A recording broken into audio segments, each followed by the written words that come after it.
Good evening, class. It is I, your brony baloney brother, Mikey G. Okay, so we're going to talk about this I'm a little still waking up a little bit. I got to put on my shoes, really, I realized. Shoes and socks. I want to get a Monster Energy drink real quick here in just a second. First off, my brony baloney brothers, it is good to see you all. It is good to feel you all. 'Cause I need you and I want you crawling underneath my skin like the hunger. But yeah, we're talking about how millennials are basically being screwed by Bitcoin. I'll tell you why. First off, you're not really being screwed by Bitcoin per se. You are if you're an investor in Bitcoin. I don't even consider it an investment, but I'll give you guys the benefit of the doubt. Bitcoiners, you guys are investors in Bitcoin. Okay. It's a bad investment. One of the worst investments you could ever make. It is phony baloney dildo money, and it's a shock that people are so into it. But look, this is kind of how millennials are getting screwed by thinking that Bitcoin is an asset. Stop it. I think, I don't even think Gen Z or even Gen Alpha is dumb enough to believe that Bitcoin's an asset. It's only, really, it seems like it's my generation that keeps pushing this. Millennials, this is a message to you as a millennial to another millennial. Stop pushing Bitcoin. It's not a viable currency. It's not even an asset. It's a digital liability. It's digital BS. There's no real proof that it has intrinsic value, at least none that I can see. It's not useful. The transaction times are slow. Crypto sucks in general. Cryptocurrencies should not be currencies at all. If you want to consider them a digital collectible, sure. But just remember, it's going to go I have a feeling it's going to go the way of the NFT. Nobody takes NFTs seriously anymore. And people are starting to wake up and starting to realize that Bitcoin sucks. First off, I just want to be transparent with everybody. I do own Bitcoin. I got in when I was younger. All right. I got in when I was young, dumb, and full of you know what. But yeah, no, I thought, well, maybe there's something to this. And so, yeah, I own Bitcoin. I've never sold it. I've actually ended up just keeping it in a Coinbase account. And I bet against Bitcoin very heavily. And I have my reasons for this because one, the more I researched it and the more I understood finance, the more I started to realize that, oh shit, this is garbage. I think it's good for people to realize how ridiculous Bitcoin is in general. And I think more people are starting to wake up. It's just like, if people on the internet are telling you to buy something or get into it, or that you're going to be poor forever if you don't get into it, you should be instantly suspect to that. I really do. I think you should be instantly suspect to that and be like, that's sus. It's super sus, bro. But look, I think, and not just think, I know that Bitcoin has zero intrinsic value. It's that simple.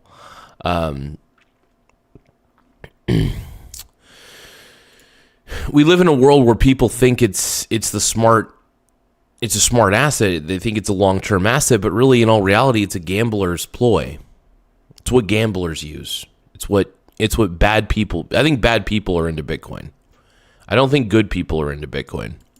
That's my take on it, at least. What's your guys' takes? How do you guys feel about this? Do you guys feel like I'm an old man yelling at the wind? Or do you guys feel like I'm the man? I like to choose the latter. I'm the man. But yeah, no, I think millennials are getting screwed by Bitcoin, dude. I think Bitcoin is... I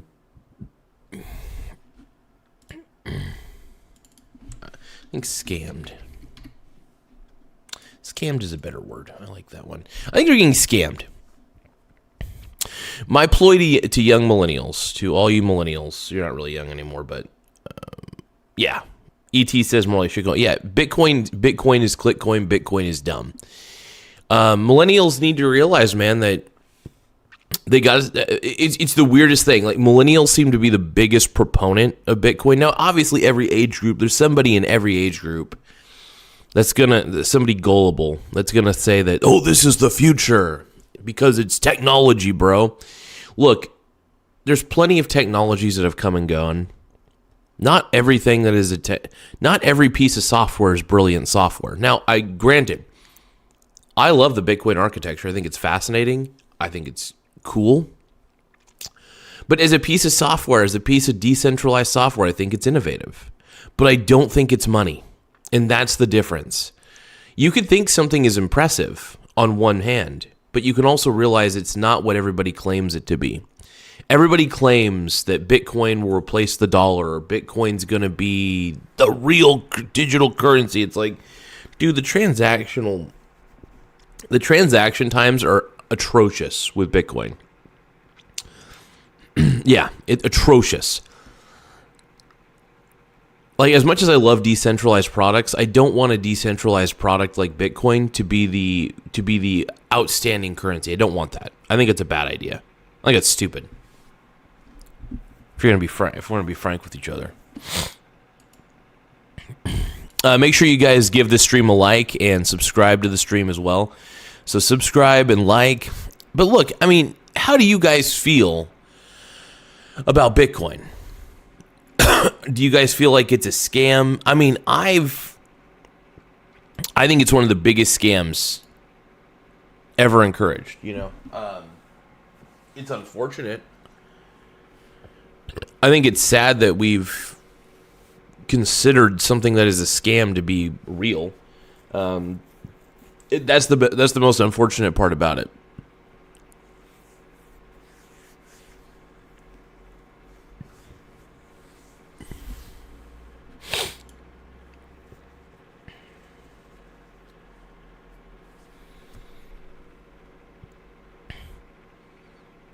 But yeah, do you guys think I'm a madman? Do you guys think I'm on the right path? What am I? Am I an old man yelling at the wind? Am I just an old man yelling at the wind? That's the question. And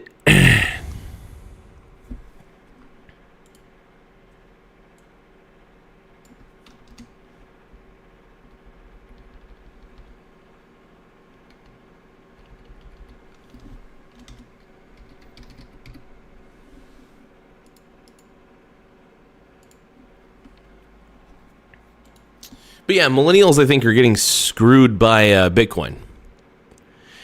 Here's the thing, because one, it has no intrinsic value, so people are arguing over a valueless product. Eventually, the valueless product goes to zero, right?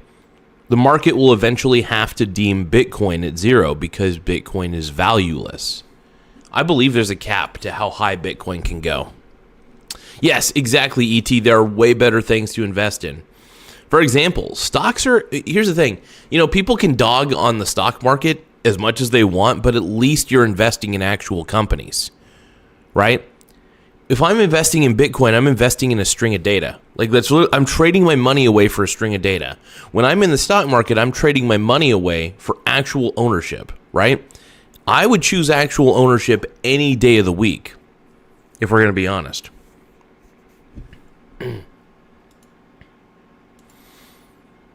Do you feel when I'm putting down G-Dog?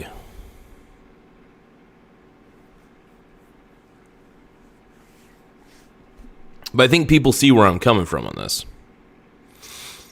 Oh, and by far, there are many, many things way better than Bitcoin, my ClickCoin, to invest in. Absolutely. It does sadden me to a degree that there are people out there who think that Bitcoin's an actual investment. Like, it does blow my mind to some degree that people are actually all about it. But, you know, I mean, then again, everybody's young, dumb at some point. But it's weird that, like, millennials who, you know, have been into Bitcoin for as long as they've been in. And the only reason that they're into Bitcoin is because they have recency bias. I think it's recency bias. You know, the bias where, like, hey, if I could make money off this, so can you. But they don't really take into the totality of why they made money. They know that they made money, but they don't know why, right? They know that they bought Bitcoin at a certain price, it went up, they sold it, and they made money, profit. So they're thinking to themselves, OMG, I need to tell everybody to do the same thing that I did.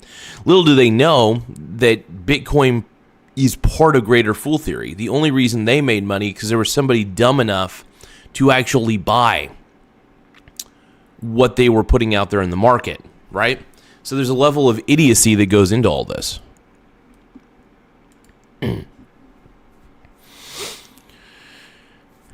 But yeah, it does shock me that millennials that my generation, and by the way, I am a part of the millennial generation, without a doubt.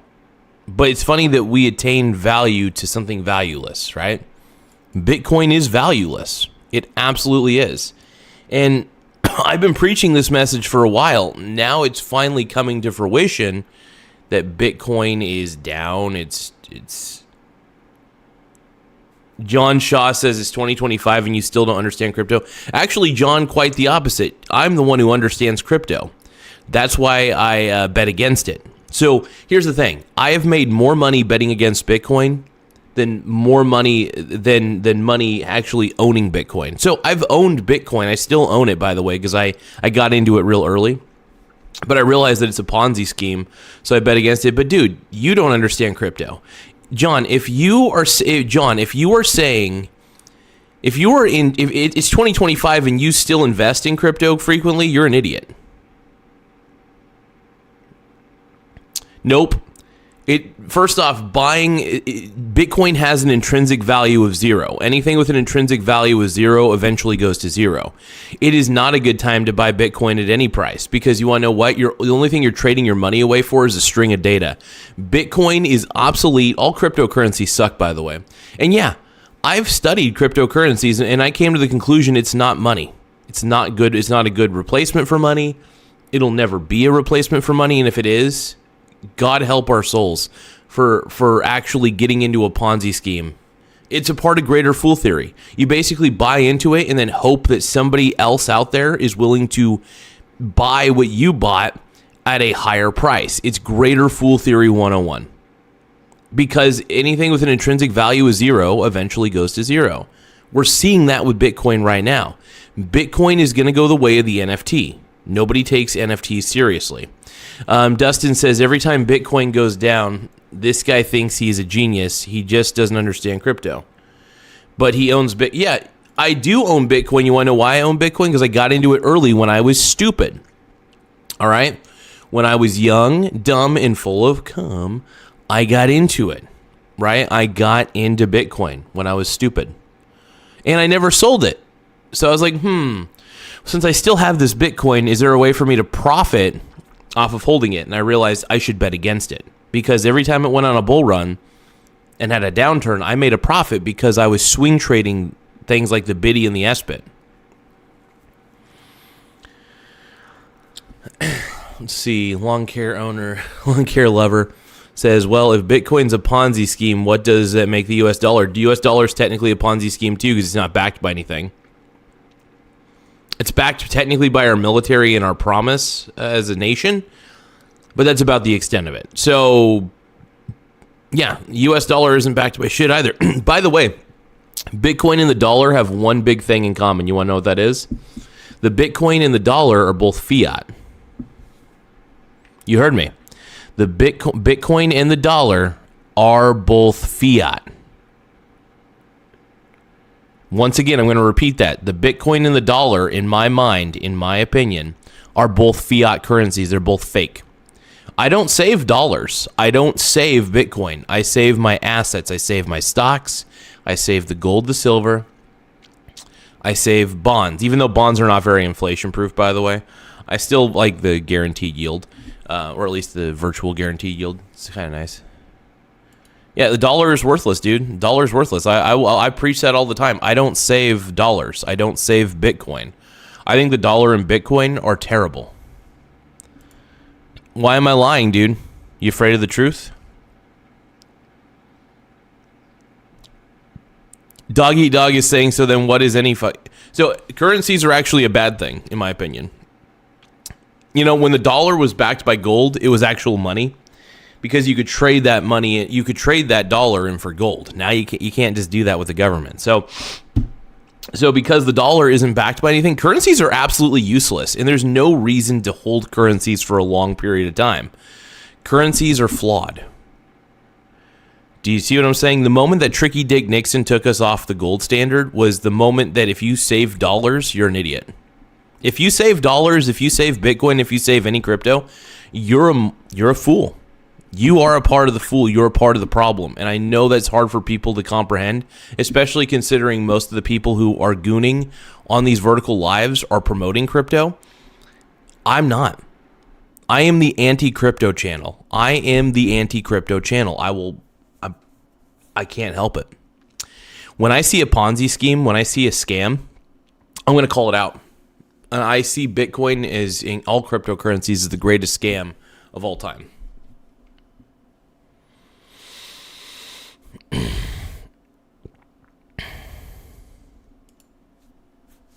Yeah, and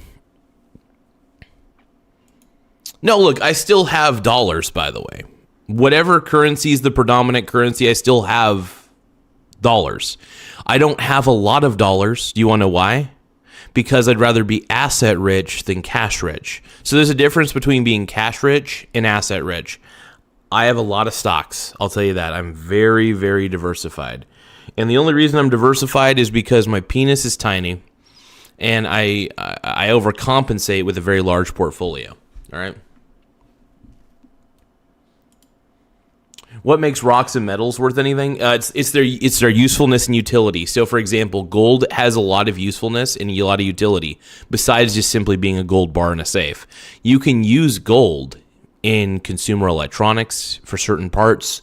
You can use gold is an excellent conductor. I think people understate its value as a conductor and also how malleable it is too.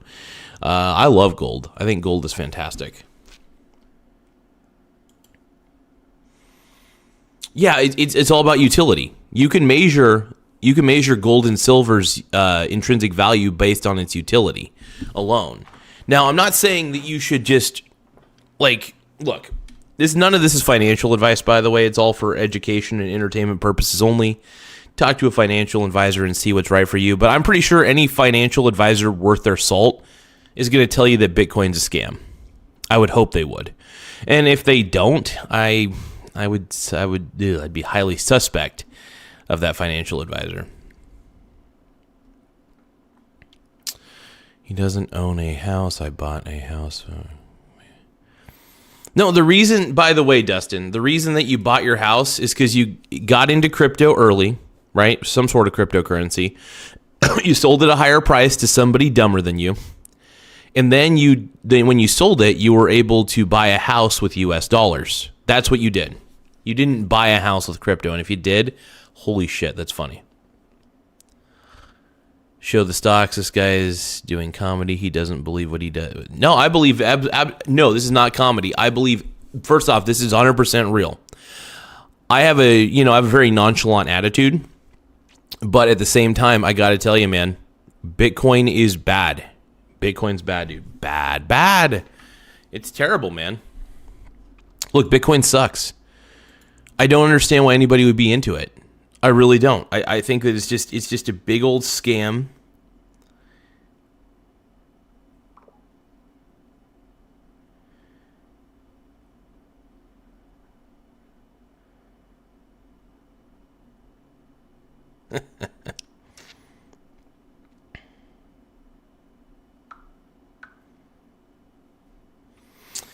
I will say, though, my SBIT position has been making me a lot of money lately. I'll tell you that.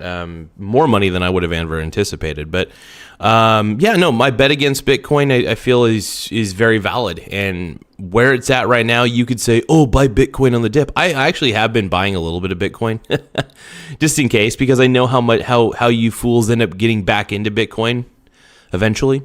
But I do primarily bet against it, though, for sure. And if Bitcoin goes up on another bull run, I'm just going to buy more SBIT because that's the smart thing to do. SBIT allows me to bet against it, allows me to profit off of its downfall, and yeah.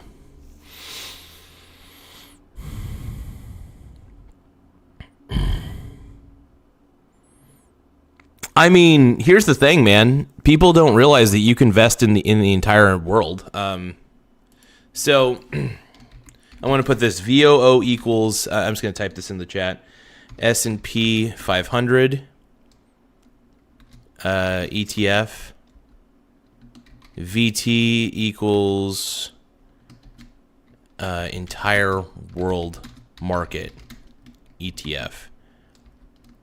I prefer VT because I love the diversification. I spelled diversification wrong. Hold on, boys.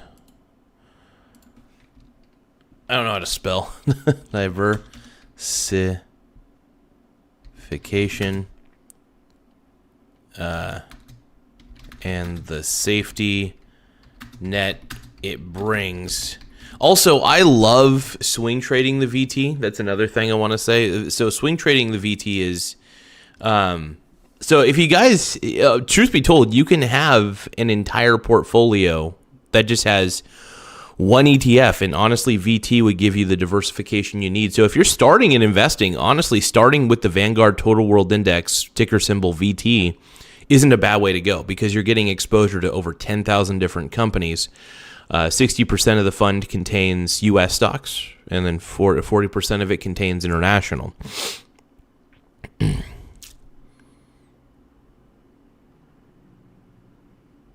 But yeah, no, I just feel like a lot of you Bitcoin bros out there don't understand where I'm coming from on the intrinsic value scale. And by the way, if you guys can, like the stream, give this stream a like, even if you disagree with me, give it a like anyway. Because the more likes we get, the better. It does help the channel grow. More subscribes as well. So like and subscribe if you can. We really greatly appreciate it. We're trying our best to up ourselves in the YouTube algorithm somehow, some way. So give this stream a like. It means the world to me. Let's see. But yeah, no, I think millennials are being screwed by Bitcoin. Straight up. I just don't think it's a real investment. I think it's the dumbest thing you could ever invest in. And so by the way, this is not financial advice, but yeah, dude, if you're 20 years old, you can get a jumpstart in diversification just by having Vanguard Total World Index, which will give you the entire U.S. stock market, and it will give you exposure to the international markets as well. So it's a win-win either way. Diversification early, that's the one thing I wish I did. I wish I would have done early on, is diversify very early.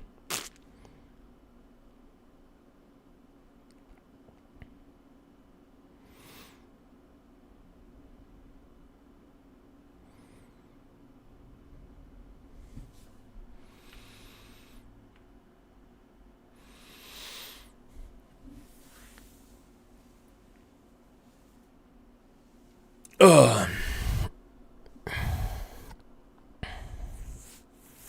Dog eat dog, what are you talking about? No, but overall, I think investing in like the Vanguard Total World Index is smart because one, you're getting the international exposure and you're getting the U.S. exposure too. Look, I think having exposure to international stocks is great because you just, past performance is not indicative of future results, right? Doesn't mean just because the S&P 500's performed very well over time doesn't mean it's going to continue that way. Future is to some degree unpredictable. Now, I still think the S&P 500 is going to do great because one, these companies are incredible that are in the S&P 500, and yeah. Now, I never bet against the U.S., never, but I will say this, just in case, always have international stocks. Uh-oh.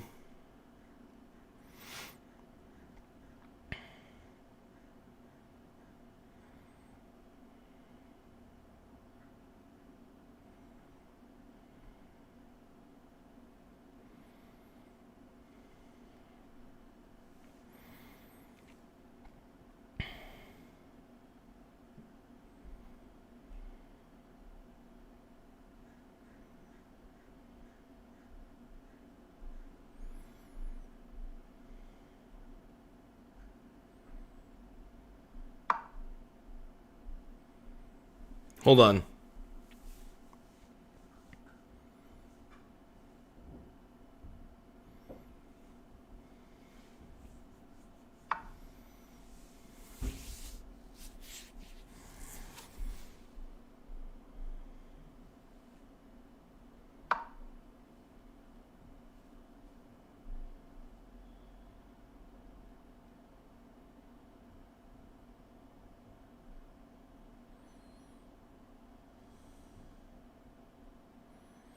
Okay.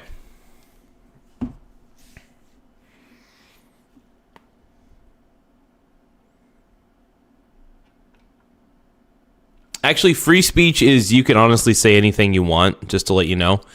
Freedom of speech actually does mean you could say whatever the heck you want, by all technicality. Free speech protects all language, even disgusting language. That's the whole point of protecting freedom of speech, is not to protect the language that you like, because it's pretty easy to protect the language you like. It's tough to protect the language that you don't like, you know? So I think that I'm pretty fair. I say people say whatever they want.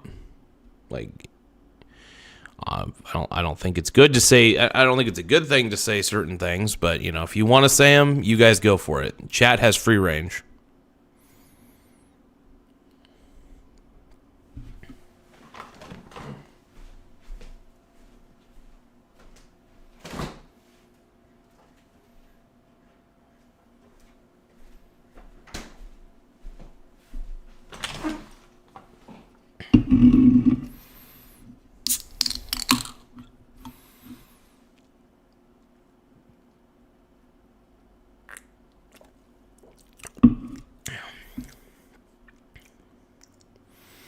Man, the crypto markets are crashing, dude. It's giving me a boner. Actually, all the markets seem to be crashing. Let's take a look here. Ooh, VT's down, dude. Anytime VT is down, I buy on the dip, dude.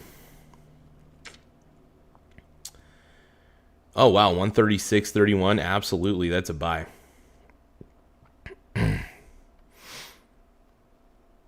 Come on, get it. There we go. Anytime I can get into Vanguard Total World Index at a lower price, I'm going to do it.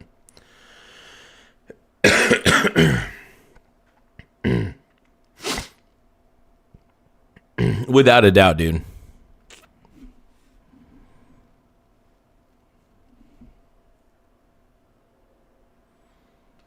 Dog eat dog. I'm not doing that dog eat dog. Hell no, dude. Dog eat dog. I don't want to get banned. Hell no. What are you talking about, Brony? Dog eat dog has lost the plot, dude. Or maybe just found it. I don't know. Damn.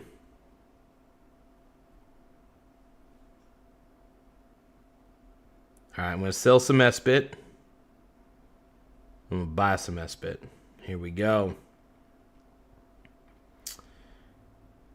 So I'm going to buy about 3 SBITs. So what I do is once I sell off all my SBITs, I buy 3 more at whatever price. And I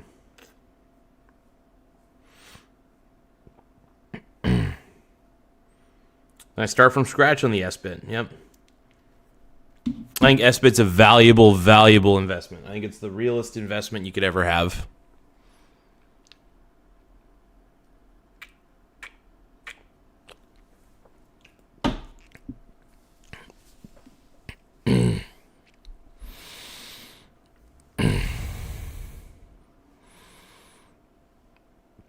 I'm not, dude, Ivy Drip, I'm not buying Beyblades, dude. Are you kidding me? That would be fun to do a Beyblade episode, though.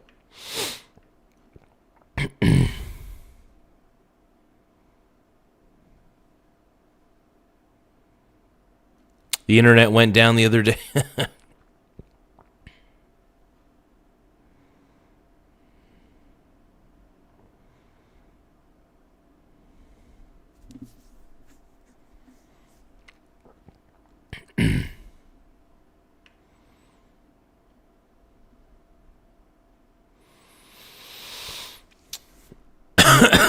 They corrupt PX, dude. What are you doing, dude? What are you doing, dog? Stop it.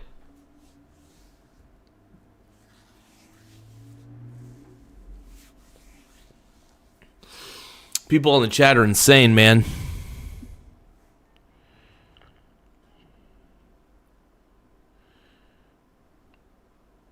Cloudflare, I didn't realize how big of a company Cloudflare actually was, dude. It's insane.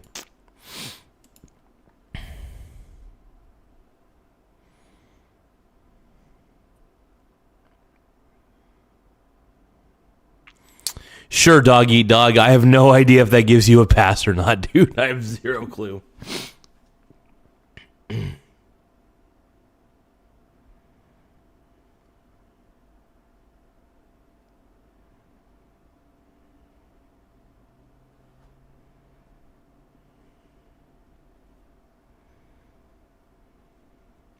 One moment, folks.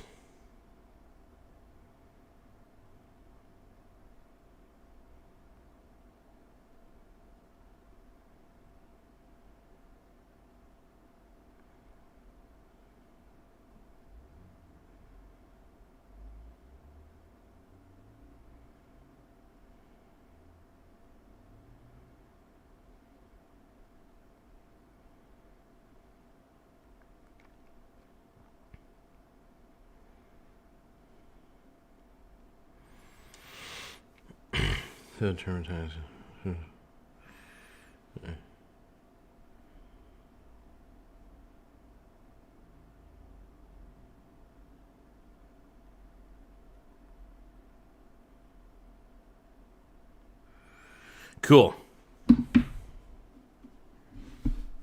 All right.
Okay, cool.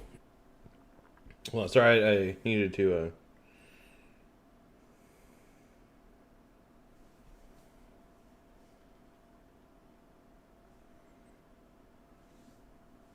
Cool. All right. Sorry about that, folks.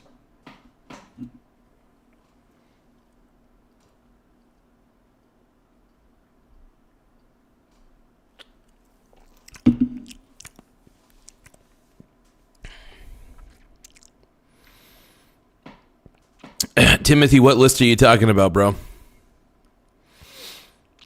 Timothy, what list? What list are we talking about, man?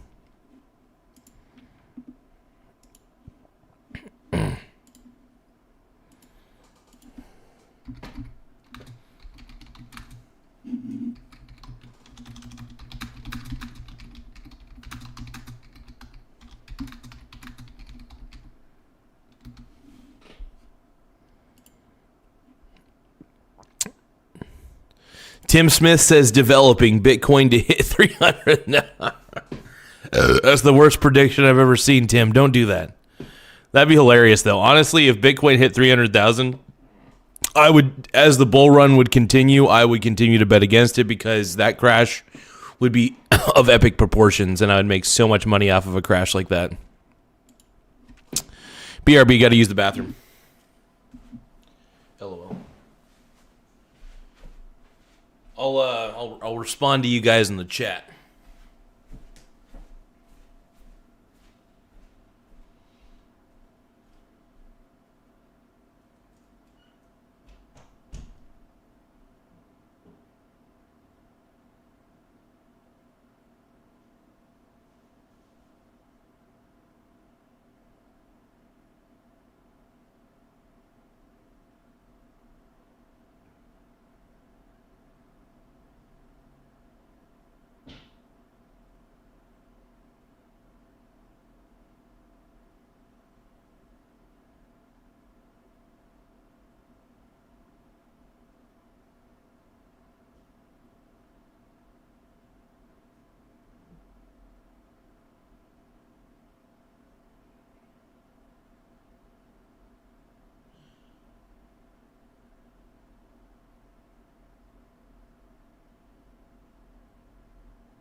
All right. What'd I miss, everybody?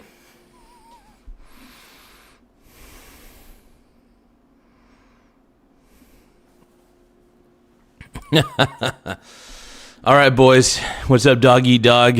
Yeah, Garza, leave the little string hanging out so you can get his tampons out later. Absolutely. I feel like I've lost control of the chat right now. I don't care.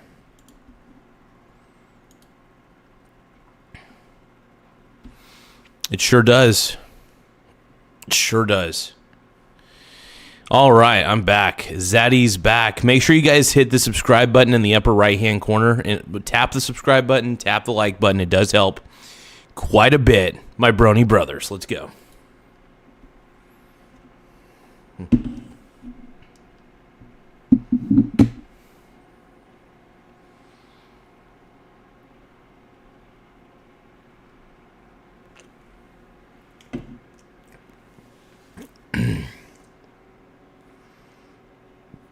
Hey, throw it back. Thank you, my brony brother, for the flowers. You can buy me flowers every day. Make sure you guys subscribe to Throw It Back for providing this channel some sexy flowers. I appreciate you, my brony brother. Thank you. My brony baloney brothers. Thank you, man. My Little Pony. So we talk about bronies. Sure, we're about the brony life. I'm not a real brony though. I've never really watched an episode of My Little Pony. I know a brony though. My boy Johnny C is a brony. In fact, in a lot of ways, my boy Johnny C inspired me to shout out brony brother. You know, because my boy John, I consider him a brother. He's a cool dude. I love that guy. He does like My Little Pony. He's a brony. You know. So I decided, why not call everybody brony brothers on here? Why not? I'm not a real brony. I'm a fake brony, but, you know, tomato, you name it. I don't know if my boy Johnny C is a furry. I actually don't know that. He could be. I don't even know if I'm a furry. I'm just kidding. But yeah, no, there's a lot of interesting fandoms out there, you know? I won't go into the fandoms. I want to talk more about crypto. The fact that, you know, Bitcoin and cryptocurrencies in general have kind of like a cult-like following, where the people who defend cryptocurrency are like so intense on it, right? They're constantly like, the moment you diss crypto, they're like, you don't understand it. You don't understand. It's because I understand it. That's why I diss it. The moment, if you understand software and you understand finance, the two can mix, by the way. Software and finance can mix together. I just think that having a decentralized private currency doesn't work. Also, it's not backed by anything, so therefore it's really valueless at the end of the day. In all actuality, Bitcoin and all cryptocurrencies are no different than the US dollar. There's really no difference between it. I mean, there are differences, obviously, between a digital and physical currency, but as far as value goes, they're both worthless. Physical and digital currencies alike, they're both useless. They're both ridiculous. So, I hope people realize that. If they don't, that's fine. You don't have to realize that. I mean, I'm perfectly content knowing that I know what I know.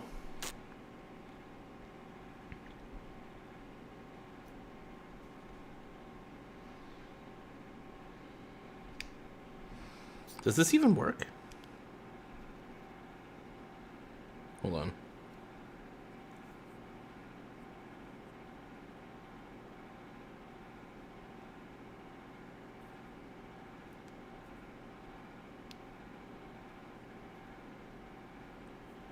What the F?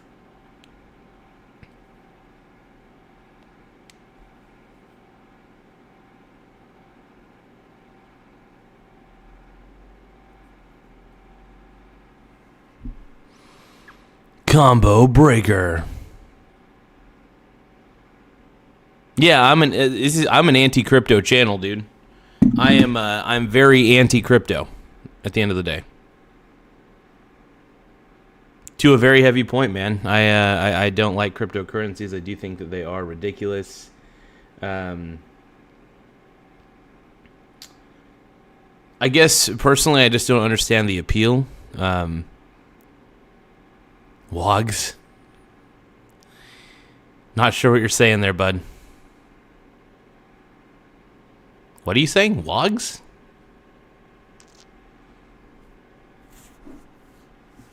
It's above my head. It's above my pay grade, boys.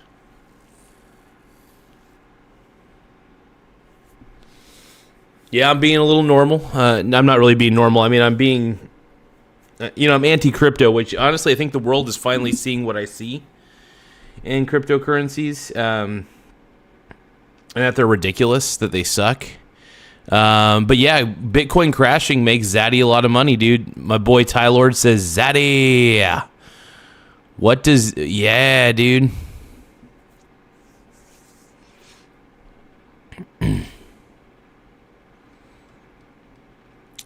They call me Zaddy.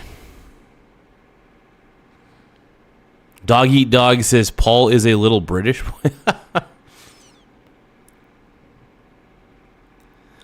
Yeah, I think that Bitcoin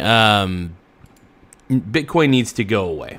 I mean, it'll never go away technically, because as long as there's somebody out there who is keeping the network alive, the Bitcoin network, there will always be a Bitcoin. As long as there are nodes that exist. By the way, the internet can go down and Bitcoin will still remain, because there's always going to be nodes that keep the public ledger alive. So as long as the nodes are alive to keep the public ledger in existence, then that's important. But other than that, though, I still think Bitcoin might be one of the worst things that you can invest in. I think, like I said, I think it's a net negative to society. And look, if Bitcoin goes up on another bull run, which I think it probably will, because you guys are going to pump it up like morons, you guys never learn your lessons. I'll be there to bet against it, though.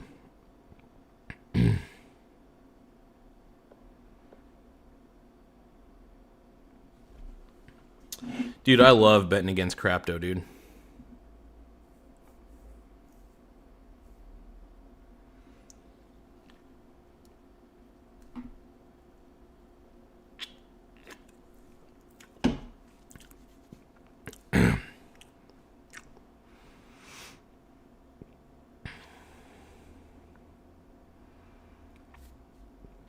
But yeah, like I said, happily I bet against it. I got into it pretty early. So a lot of my, any losses that I haven't, it's funny, me betting against it, it's occurred, at first it was unrealized losses. Now it's turns into realized gains because I waited. I was patient. And I was right. Very, very right. And I'm very excited about that. But look, Bitcoin's dumb. I'm picking on Bitcoin primarily, and I'll tell you why I'm picking on Bitcoin, because it's not... I don't understand the appeal. I just don't get it. You're just basically, you own a string of data. It's tied to your virtual... It's tied to your wallet, your Bitcoin wallet. Yet people find this to be a valuable... The transaction times are so bloody slow that, like, if people really think that this is the future... It's beyond me. Like, the level of grift in the Bitcoin community is so high. There's so many, what's sad is there's so many Bitcoin YouTube channels. I could become a Bitcoin YouTube channel, but I'm not that. I'm a truth seeker. As much as I would love to, look, the only way I get subscribers is me putting blue frosting on my forehead. That does help, shockingly. But for the most part, I am an anti-crypto channel. It does not make me popular on YouTube. In fact, it makes me very hated. And to be honest, I'm okay with that, because even the hate that it brings attention, and even hateful attention from other people brings me more subscribers. I will take that to the bank every day of the week. All attention's good. And I'm perfectly content telling people that Bitcoin sucks, because a lot of these finance YouTubers are irresponsible. The Andre Geeks, the Graham Stevens, the Jeremy LeBabe, Meat Spin Kevin, those four are I call those the four millennial YouTubers that just brainwash the youth into thinking that crypto is actually good. It's not. I'm here to rewire your brain to look at things through the lens of intrinsic value, not through the lens of perceptual value, right? So many people want to perceive Bitcoin as something valuable, but in reality, is Bitcoin valuable? Take away the market price. This is an experiment I tell everybody to do. Doesn't matter what the market says it's worth. Can you yourself determine why it's valuable? Can you analyze the investment and tell me why it's valuable? With stocks, I can read financial statements. I can figure out what it does. Why is it valuable? Figuring out why something is valuable is more important than figuring out what the market price of it is. And figuring out what its actual cost would be on your own allows you to determine if said product is overvalued. You could even, by all technicality, measure the intrinsic value of gold and silver. You could do that, which is, it's true. You can measure the intrinsic value of gold and silver based on their properties and what they are, how useful they are, right? It matters.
Feeling good, though. Feeling good, everybody. How's everybody doing right now? Everybody out there feeling good, yeah.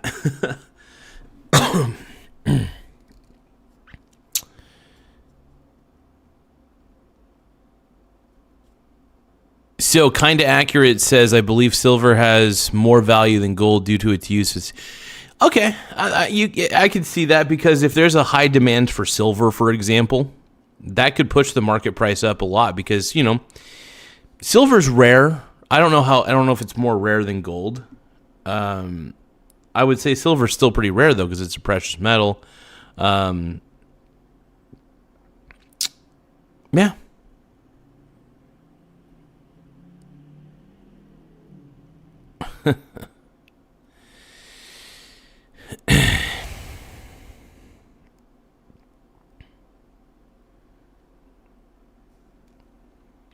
Yeah, the zombies are hungry, dude. Scares the shit out of me. Let's see. Let's see. Thank you guys for all the likes to the video, by the way. I really appreciate all the likes. It does help. If you guys can, hit the subscribe button, hit the like button. The more likes, the more subscribers we get. We're trying to get to 6,400 by the end of the day. We're actually at 6,390. So, honestly, you guys could push this, by the way. So we're at 6,390 subscribers. If you guys hit the subscribe button, it'll work, man. It'll work. Breakfast at Tiffany says, did you shave your eyebrows off for super chats? I bet you did. I actually have very light eyebrows, and it looks like I have no eyebrows at all. So that's the funny part about it.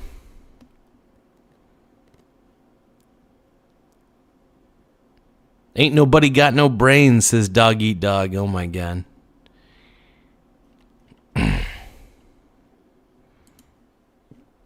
ET just sent a whole bunch of brains in the chat. What the hell? But what do you guys think about cryptocurrency? Obviously, you know I'm a grumpy old man about it, and I think it has no intrinsic value. But what do you guys think? Am I totally wrong? Am I totally right? Am I kind of somewhere in between? Or are you unsure?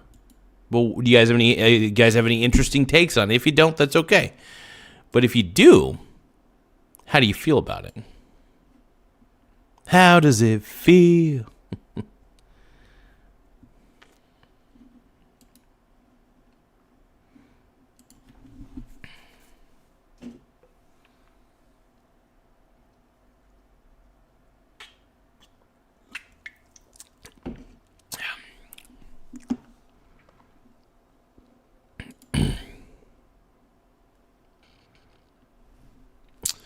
But if you can't tell, let's see, Breakfast at Tiffany says, but if you can't tell, they're there now, then it completely defeats the purpose. Okay.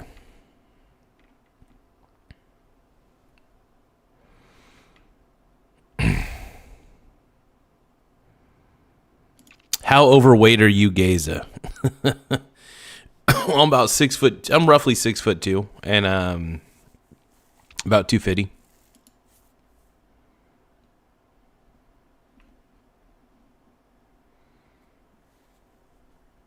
I'm a big boy, man.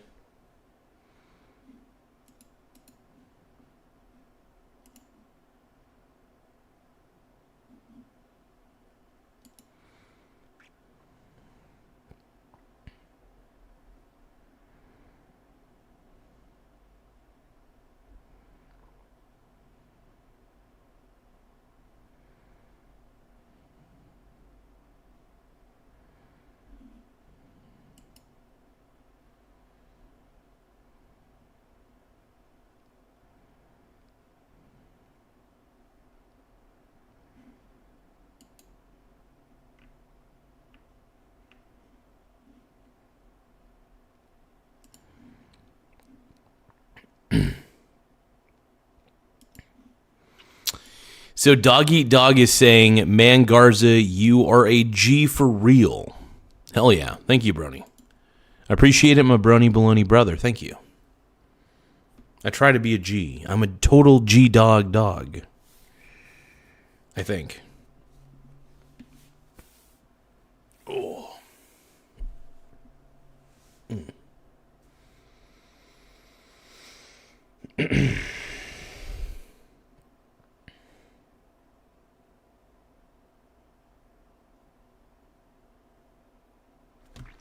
Gen Z Money is saying Zach would love to throw you. Oh, Jesus Christ. What are you talking about, Gen Z Money? Yeah. What are you talking about, Brony?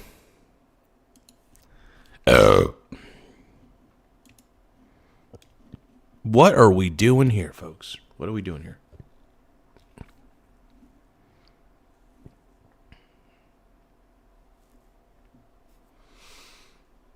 I'm about to do my sit-up routine here in a little bit. My crunches. I'm an old man. Bro. I'm not that old. I keep a pretty young look for the most part.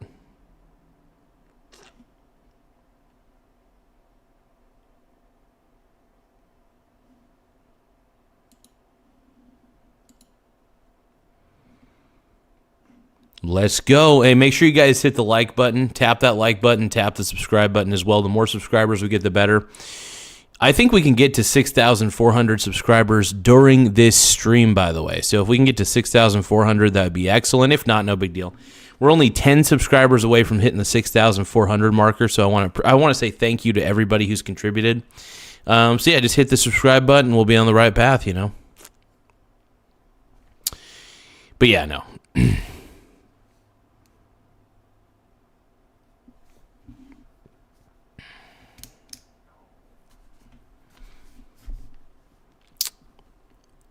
But yeah, no, this is fun. I will say the reason I look young for my age is probably because I never grow out my beard.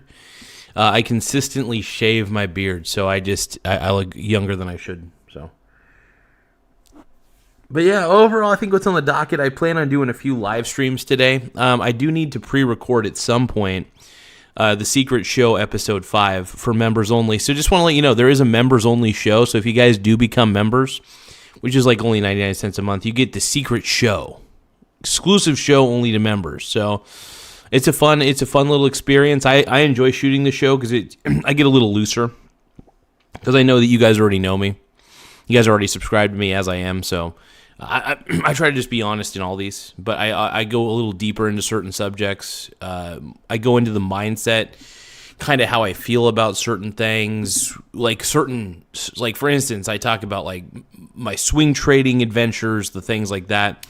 When it comes to swing trading, though, I really do enjoy swing trading the VT,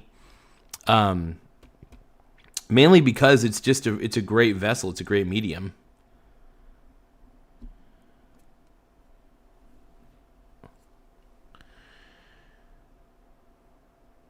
Dog eat dog, what are you talking about, man? Dog eat dog thinks I'm going to have a crash out moment on live stream later tonight. Okay. I appreciate you, dog eat dog. You're the man now, dog. You're the man now, dog. Hell yeah.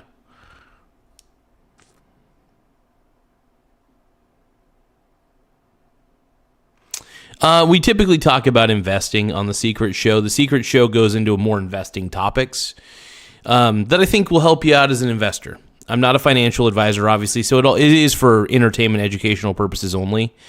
But it is a very fun experience. I try to make it as easy to understand as possible. I do simplify a lot of things.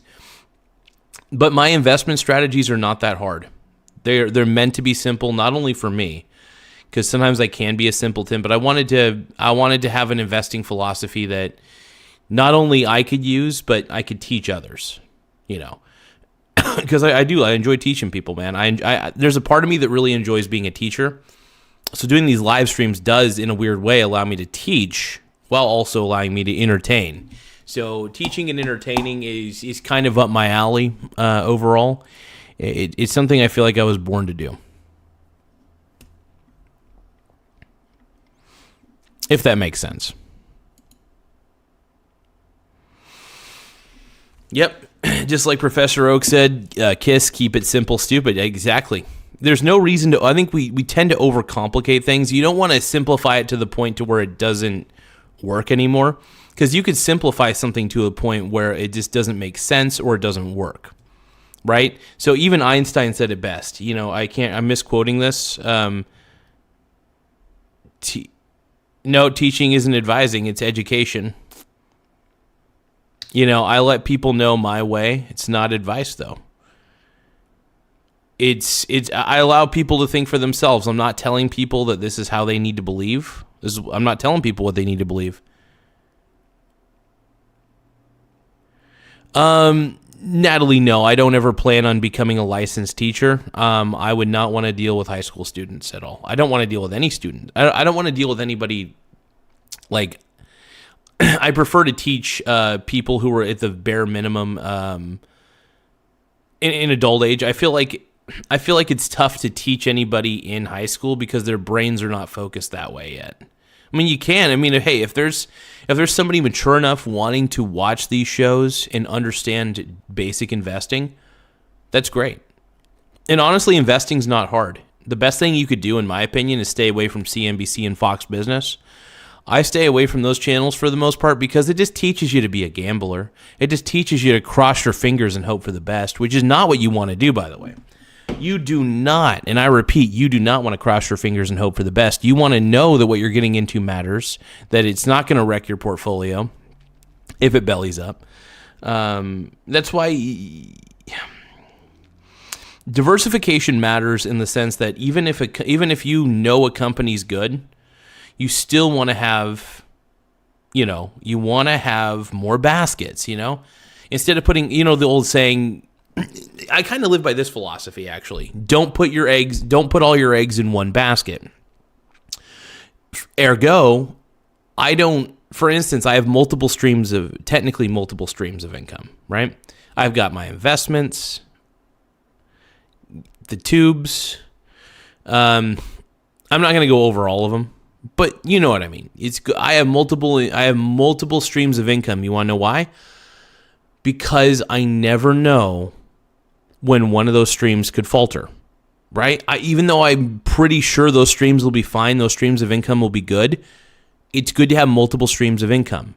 I prefer to have as many passive streams of income as possible, but my investment income is nice because my investments, I'm so spread out that technically within my own portfolio, I have multiple streams of dividend income, right? I get a dividend every day because I have several different ETFs, several different individual stocks, you name it, man.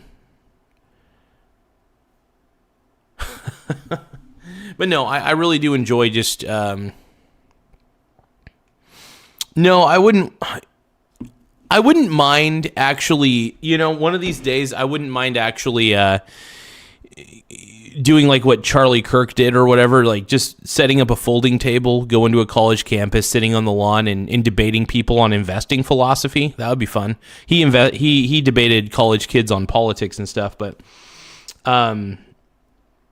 I would love to actually go to a college campus, set up a folding table, put up a poster board that says saving money is for fools, and see, like, for instance, saving money is stupid, and put example like high yield savings accounts, etc.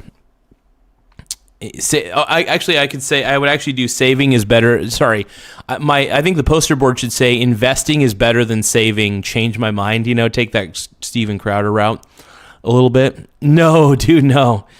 Oh, geez.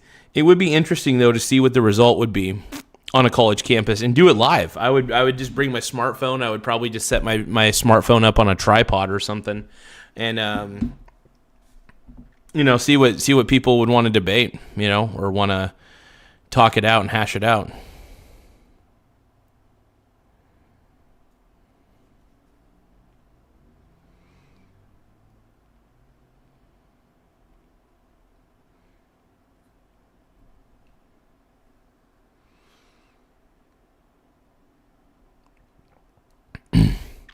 But yeah, no, it would be great. It would be kind of fun to go to the college campus like SWAC or something like that, and just straight up bring a folding table and do the Michael Garza. It would be fun to do the Michael Garza show on the SWAC campus, though. I think it'd be fantastic, and it wouldn't even be about politics. It would honestly be about investing principles, because I think a lot of kids, at least college kids, I think they've been fed the myth that they need to save their money, but saving money, I think when they think about saving money, they think about putting it in a high yield savings account, and they for some reason think that's safer. I think that's stupid because you're actually losing to inflation even on a high yield savings account. Traditionally, you're losing to inflation. You're usually breaking even or losing to inflation with a high yield savings account, one or the other.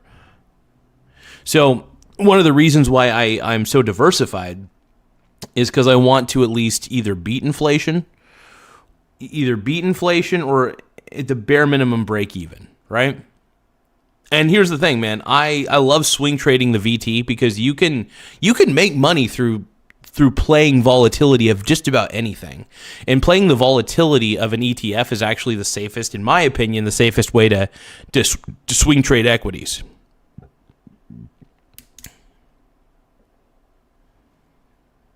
Yeah, I will say that I'm lucky because public school never ruined me. It kind of screwed with me a little bit. All I knew was I was biding my time to get out of there. Like, I knew I was always a different sort of cat, right? I was a different sort of dude. And I didn't think like everybody else. I had a different mindset than most people. I don't even look at money. I don't look at currency the way that most people do, and I think it's a good thing. I think it's a net positive at the end of the day. I'm very happy with what I've become as an individual. So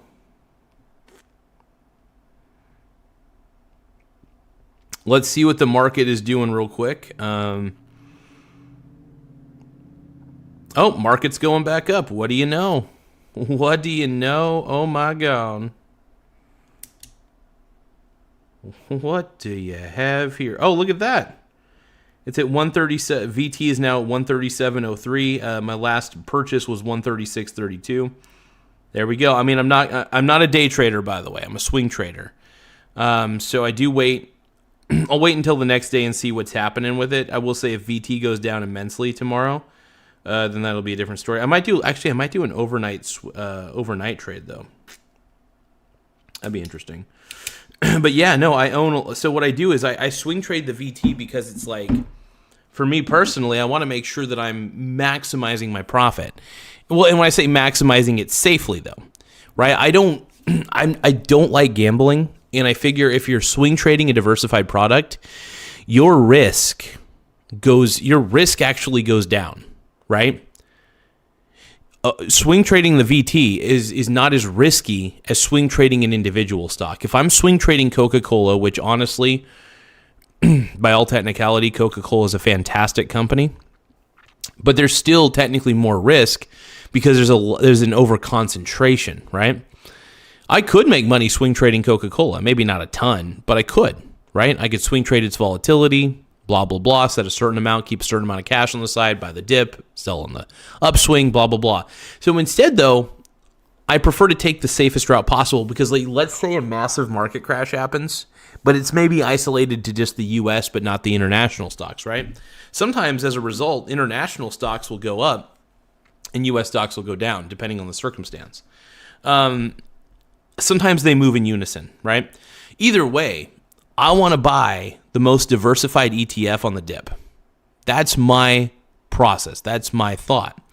And if I'm buying the most diversified ETF on the dip, there lies the rub. That's what I want. Make sure you guys hit the subscribe button in the upper right-hand corner. We're trying to break 6,400.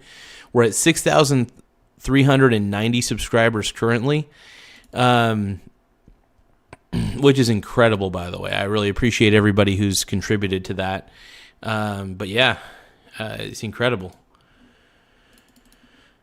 Thank you, guys. So yeah, anytime you guys hit the subscribe button, you are helping the channel grow. You're helping put it out there to YouTube. Also, hitting the like button on the stream goes a long way. So hitting the like button on the stream, I think you tap the screen to get a like, and then tapping the subscribe button helps immensely. So if you guys could tap that subscribe button, become a subscriber, that helps. We're trying to get to that 6,400. Probably by today we'll get it for sure. I wouldn't be surprised if we got it by today. We already got quite a few new subscribers just from this one stream alone, so I'm pretty satisfied with it so far.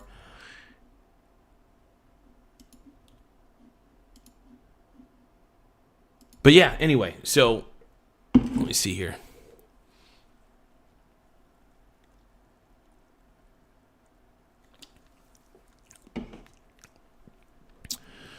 So King Kai is asking, hey Garz, do you know the anime Sukapon? No.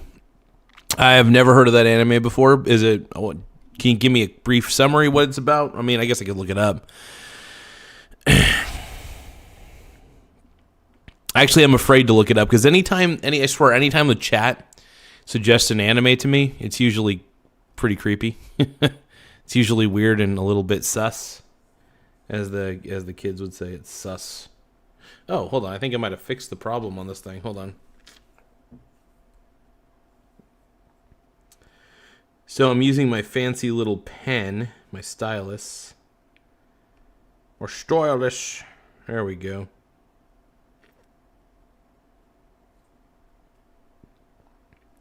Well, will you looky here? See, this is why I buy the VT on the dip, because eventually there will be an upswing. People will get back. People will invest again, and there will be growth again. One of the reasons why I think I love the Vanguard Total World Index so much and why I'm such a proponent of it. Now, I don't endorse it, obviously, not financial advice or anything, but I could say one of the primary reasons I love it is it's just so valuable, man. It just helps. It works.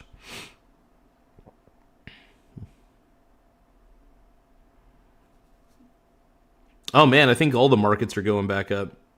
Sadly, the crypto market's going back up a little bit. So it's funny. Did you guys notice that Bitcoin seems to move in unison with the actual markets? So because Bitcoin has become, all crypto, by the way, all crypto seems to be so fully ingrained into the financial system, it's become the exact opposite. Cryptocurrencies have become the exact opposite of what the original crypto bros wanted it to be.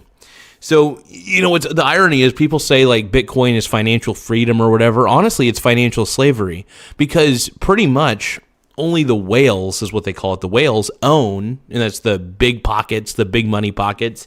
They own primarily all the Bitcoin, right? Like big time. It's truth. It's the truth. They own like all the Bitcoin, and it's crazy. And so really, it's not the most likely answer is the most ironic one, unfortunately. And in this instance, when I say the most ironic one would be because they say that Bitcoin's decentralized, it's supposed to be the future of money, blah, blah, blah. No, I think, exactly.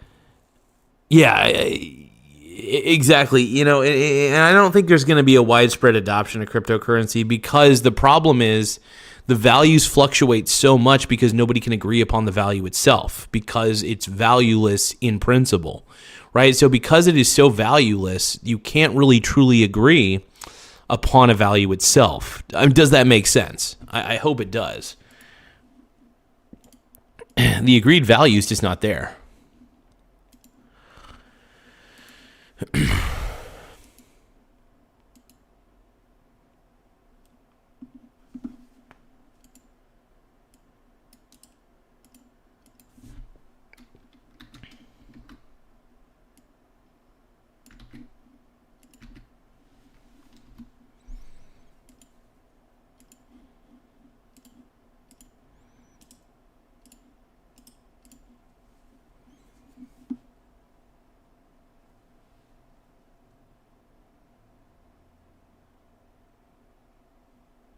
What I'm trying to say is that basically, Professor Oak, what I'm trying to say, the reason is because the whales, they can manipulate the price of Bitcoin very easily, because all they have to do is sell the majority of their stake, and that puts a selling pressure on the markets.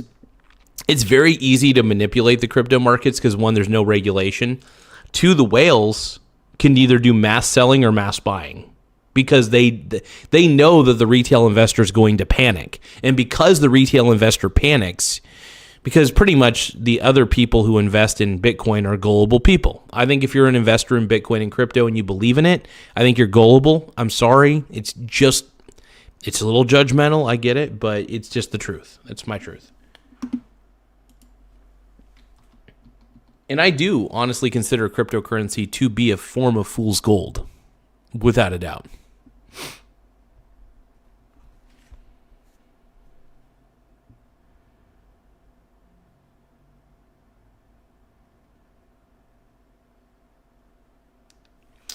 But yeah, I'm really glad I decided to swing trade the VT. I think it was probably the best decision I made, because it's volatile enough to be able to buy on the dip significantly, but it does rebound quite quickly, in my experience. And it's got enough volatility to where I can make some nice little profits here and there. You put down enough money into it, and I think it's is it the safest thing in the world? Probably. I don't know. All I know is that more diversification, the better. And so it's market cap weighted too. So it's like it's got some pretty good companies in there. But hey, if VT dips, I'm buying the dip, man. That's all there is to it.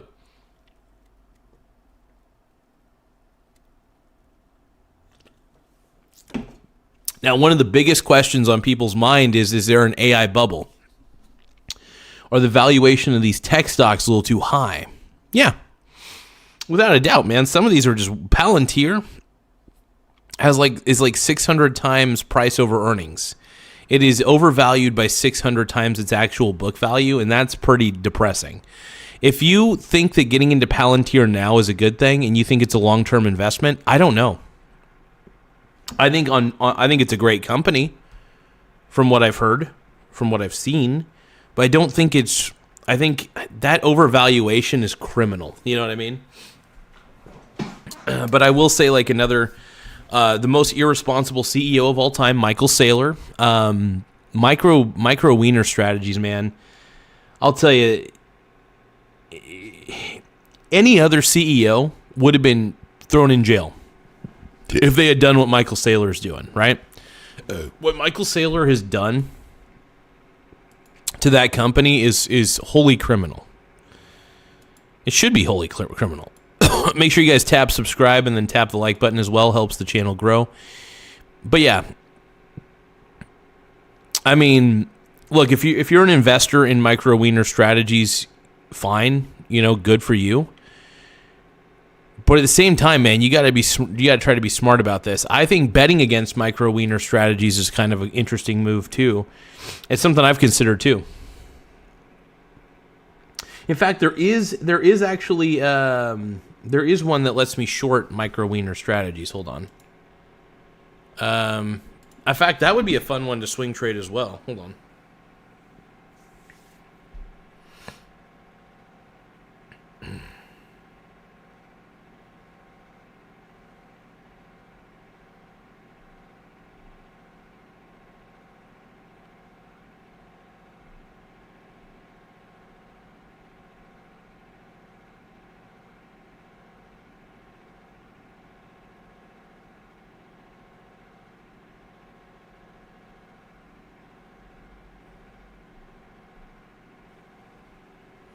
Yeah, I'm trying to short. Trying to find one that'll allow me to short.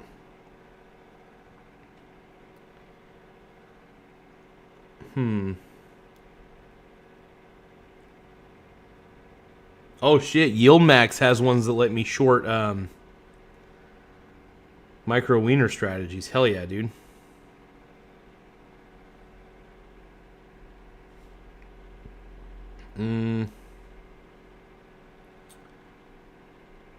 Hell yeah, dude. That's not bad. I'll tell you what, this has gone up in the last week, that's for sure. Yeah, I'm just going to keep betting against Bitcoin because I don't know what... Here's the thing, I don't know what else... I don't know if Michael Saylor's being a hedge fund with Bitcoin or not, because he very well could be betting against Bitcoin the same way that I do. So I'm just going to stick to my betting against Bitcoin primarily. I think if you act like a hedge fund to Bitcoin, I think it's good because there's enough volatility to where you could play the volatility of Bitcoin through betting against it. I think that's smart. But yeah, ultimately Bitcoin is a worthless product. And well, as somebody who loves the software, by the way, I'm a huge fan of the software itself. But at the same time, I'm also just like, it's not as great as everybody says it is. I think it's a little redonk. I think people get a little too sprung for Bitcoin, my Clickcoin, dude.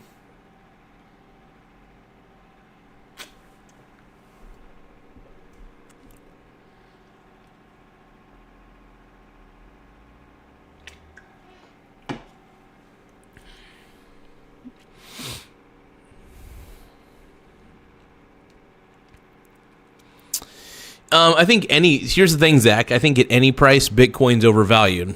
If Bitcoin was listed at $1 per coin, that's overvalued.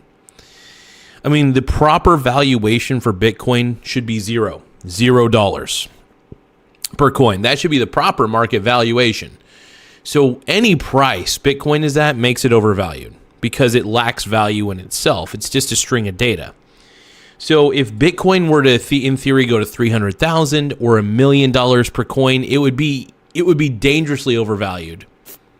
And I think it would be worth betting against in all scenarios. That's the way I see it, man. I call it like I see it, man.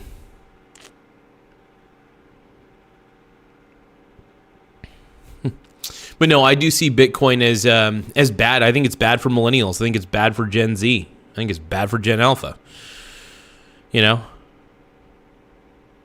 Whatever generation you're a part of, old, young, I think cryptocurrency is just gambling. It's gambling with extra steps.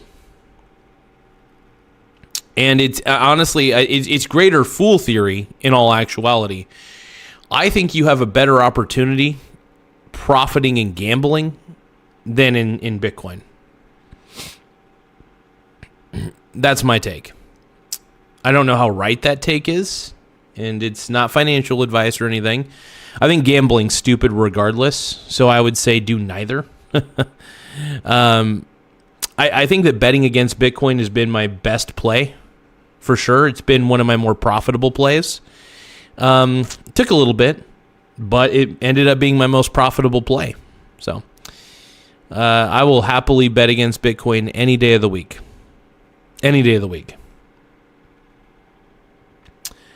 Professor Oak, dude, I legitimately, in this year, made a 30% gain in SBIT. 30%, man.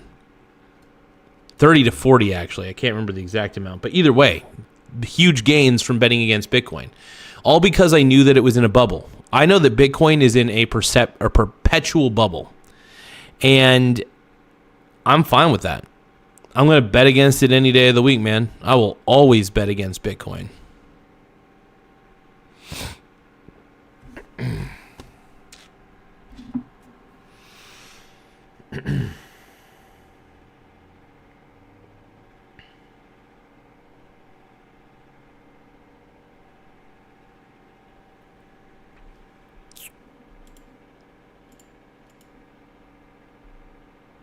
Make sure you guys hit the subscribe button in the upper right-hand corner. Really appreciate it.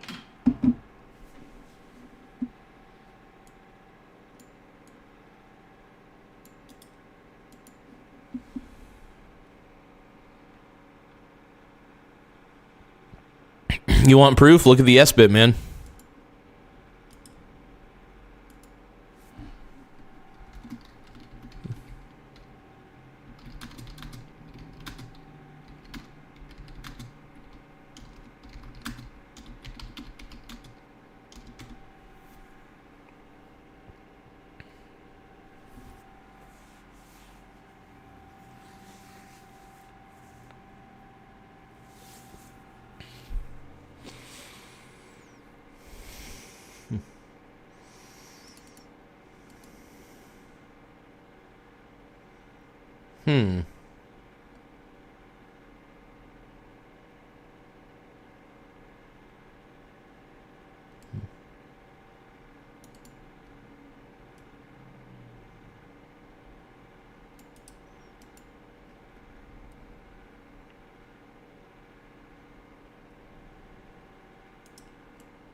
I like Joe Biden, he's number one. I love him, he's lots of fun.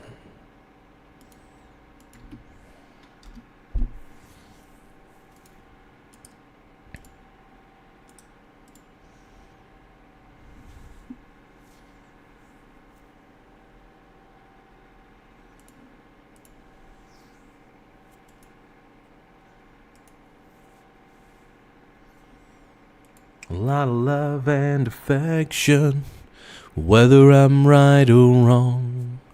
And down the waterfall, wherever it may take me, I know that life won't break me. When I come to call, she won't forsake me. I'm loving angels instead. Make sure you guys hit the subscribe button in the upper right-hand corner. It does help the channel grow in many ways. We're trying to see if we can up the ante a little bit and see if we can get to 6,400 by tonight. Pretty sure we can. I don't think that's a tough one. We're only 10 subs away from hitting 6,400, but damn. I mean, we're really getting in there, man. But either way, we all know that Bitcoin is crap. We all know that crypto is grifto. Bitcoin is clickcoin. I could say that. Jeremy says, saw this Bitcoin crash coming a mile away. Absolutely, dude. Absolutely. I saw it immediately. Immediately, man. I was looking and I was like, the higher it got, the more I was like, dude, eventually the crash is going to happen. And when it does, it's going to be spectacular. As I think a lot of people are tired of seeing arrogant ass Michael Saylor on CNBC or Fox Business or whatever the hell he's on, sitting there being like, oh, Bitcoin's the future. Bitcoin's the... No, it's not. It's slow. It's old. And I swear to Christ, Michael Saylor gets behind... Like, Michael Saylor has a track record at this point of getting behind the stupidest things. It's ridiculous. And yeah, I will always be a Bitcoin bear. Always. Especially when it's on a bull run, because I understand that it's going to eventually crash, like it always does. And yeah, Bitcoin deserves to crash down to hell. Without a doubt. It's getting exactly what it deserves, man.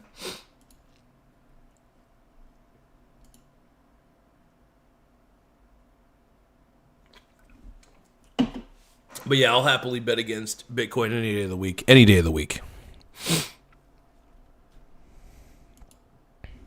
Because look, Bitcoin's clickcoin, man. It's garbage. Garbage.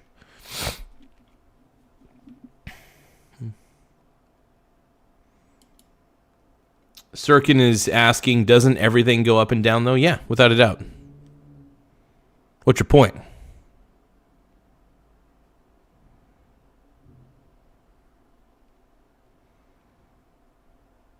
Yeah, everything does. Sure. Without a doubt, bro. But yeah, no, I think we all saw this coming. We all saw it coming, man. We realized... And look, I think a lot of the Bitcoin bros are going silent right now because they realized I was right. A lot of them were like, no, look at how much it's going up, blah, blah, blah. No, what you saw was called fake. It's called a bubble, right? Bitcoin is a bubble, right?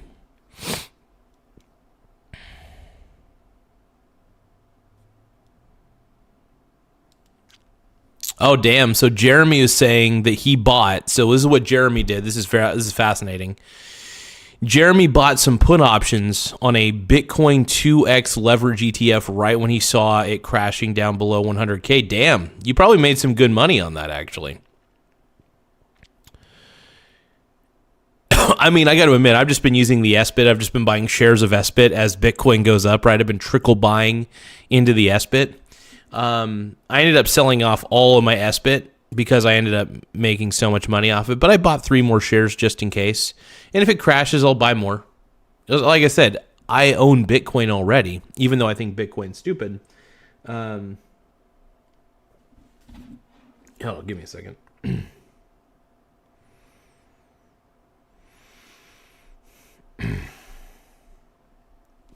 I'm taking a look at my credit score real quick. Hold on, you guys. Let's see what my credit score is looking like. But that's incredible, dude.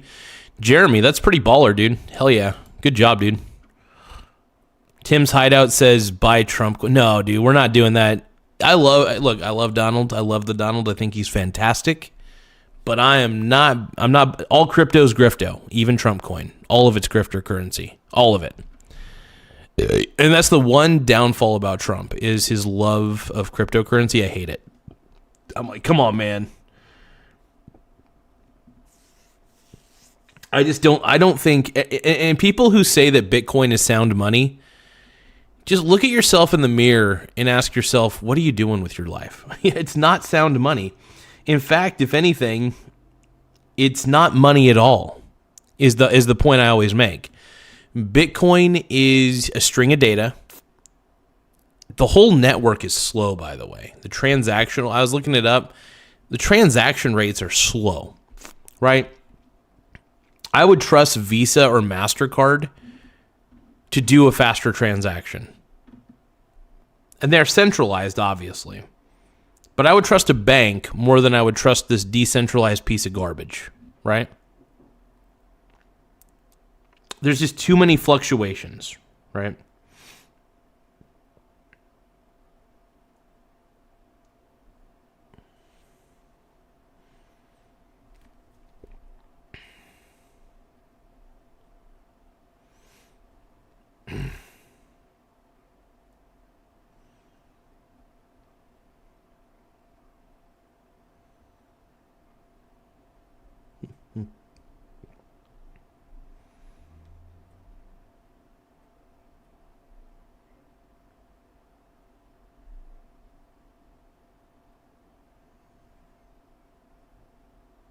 It's funny. I've pretty much have been sticking to like one credit card for the most part to use. It's been my Robinhood one. The Robinhood credit card's not that bad. I want to give a shout out to it. It's not an endorsement or anything of it, but the Robinhood credit card, 3% cash back on everything, has been really cool. So anytime I go to the Dollar Tree, anytime I go anywhere, 3% cash back. You can't get 3% cash back when you pay like rent or anything like that, but wouldn't that be cool? Like I would love to pay my rent with a credit card. Like if there were no additional fees, like I tried to see what the fees would be if I tried to pay with my credit card. It was high. I was like, nope, I'm not doing that. Yeah. So you don't want to pay your rent with a credit card because the fees that you'd have to pay are enormous. And it's like, nope, I'm not doing that. It's ridiculous. So I don't, obviously I pay directly with my bank, my rent every month. And the moment my rent comes out, I just pay it immediately. I don't like to wait on anything. I like to, once I get a bill, I pay it quickly. I pay it as quickly as I can. I get in that habit because I don't like to wait on it. I think if you wait to pay your bills, I think that's stupid. You got to get into the habit of paying your bills early. That's my opinion, at least. Everybody's got a differing opinion on that, but that's my opinion overall.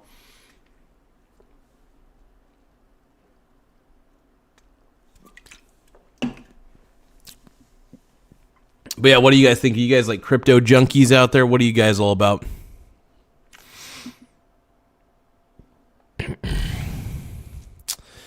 My biological stepson is giving me, what is that? Puns. I remember I have custom emojis for the show. I can't even remember some of the ones that I made. Jeremy says, that's crazy. You say that I trade on Robinhood Legends Crazy. You say that I trade on Robinhood Legends and I have the Robinhood debit card and... Oh, okay. That's crazy you say that because okay. So I don't use Robinhood Legends at all. I just use the regular Robinhood individual brokerage. I don't do anything fancy. I buy my ETFs. I swing trade. I don't day trade. I don't have the Robinhood debit card. I do love their credit card though. I have the Robinhood Gold credit card, and I do have the Gold subscription, by the way. I love it. Because you get you get a pretty good deal on the margin. The margin rates are surprisingly low for Robinhood. So I don't mind using a little bit of margin here and there. I don't overdo it though. You don't want to overdo margin. I think that's a bad idea. But yeah, I love using the margin for sure.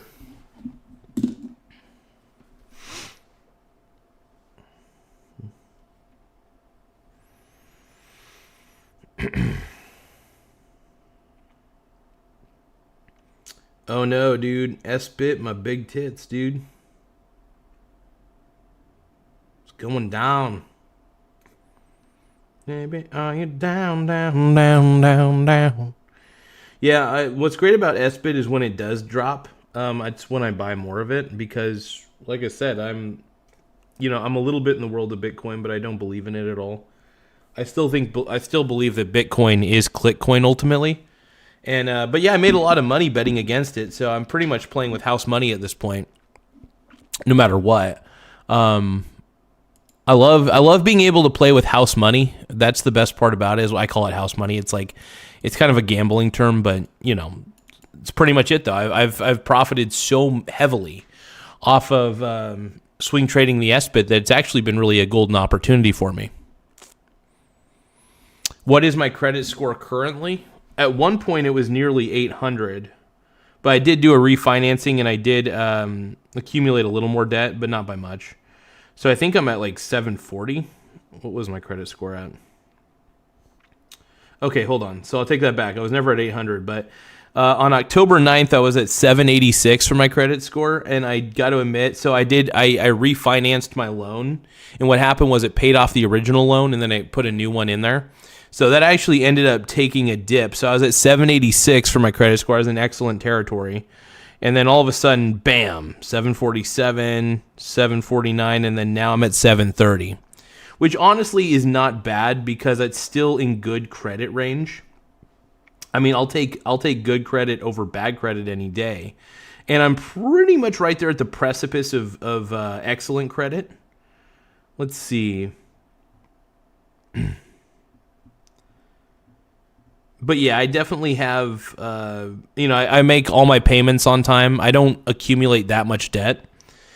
And, but yeah, any debt that I've accumulated, it's either low interest or no interest. So I have like a US Bank Shield card, for example, which has 0% interest for the first 2 years. And I'm like, okay, it's fair enough. I use it on bigger bills, like my cell phone bill. I pay yearly for Mint Mobile. So I was like, yeah, I'll put it on there.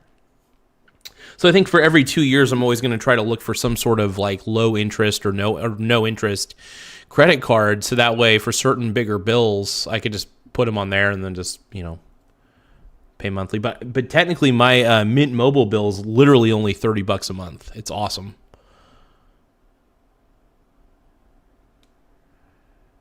Yeah, I love it though. I'm a big fan of Mint Mobile, by the way. Ryan Reynolds for life. I'm a Ryan Reynolds fanboy, ultimately. And he's my boy, dude.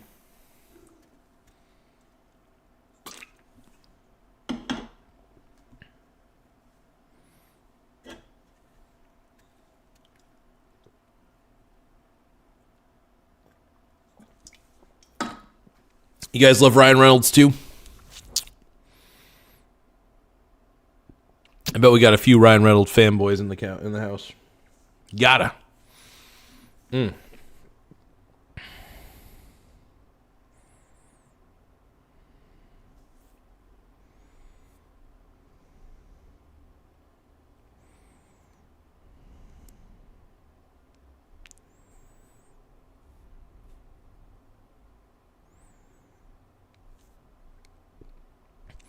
Yeah, no, so look, Bitcoin's dumb is what I'm trying to say. Is Bitcoin ultimately is Clickcoin. Bitcoin's just garbage. I'm happy to call it as I see it, man. That's just always how I've been. If I believe that something in my heart of hearts is stupid or good, I don't just focus on the bad. I do focus on the good as well. For instance, I look at the good things, like I invest in stocks. I think stocks are fantastic. It's, you're investing in productive assets. Instead of real estate, though, I do, as much as I think real estate's good, I also think that real estate's also extremely inconvenient in the sense that with real estate, my biggest issue with owning actual real estate on my own is there's a lack of diversification. I have to borrow a lot of money. And that sucks. I don't want to borrow a lot of money. I don't want to even have to really work on it that much. So one of the big things for me was instead of me actually owning real estate, what if I just owned companies that own the real estate and lease out the real estate? And honestly, that's been better for me. It gives me way more time to focus on the YouTube channel. It gives me time to focus on my actual portfolio. And because I'm so diversified, I can sleep soundly at night knowing that doesn't really matter what happens. That's the key. I want to make sure that I'm preserving my wealth through diversification. I consider diversification a great wealth. First off, it protects against the ignorance of the future. I don't know what the future holds for anything. I would like to believe I know, but I don't know. I don't know what the future holds. I do know that there are certain things that are just too stupid, man. Bard Luke can say, dude, first off, I'm not a financial advisor. I just want to make that clear. None of this is financial advice, all for educational and entertainment purposes only. Talk to a financial advisor. I just have my opinions and I have fun with it. TTT Pizza says, hi, big back. I do got a big back. I got a big back.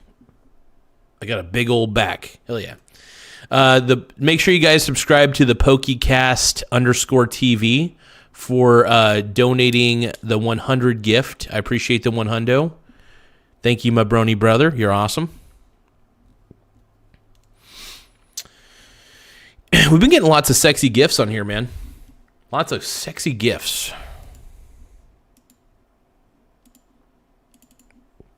But thank you guys for subscribing to the channel. I greatly appreciate it.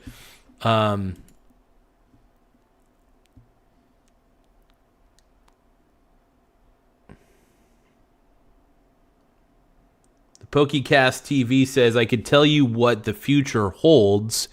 Massive gains in rare earth minerals. Absolutely. No, I agree with you there. I think that if you own mining companies, like gold mining companies, I make sure I try to own as many of those as I can. Silver mining, gold mining, you name it. Just any sort of rare mineral mining companies.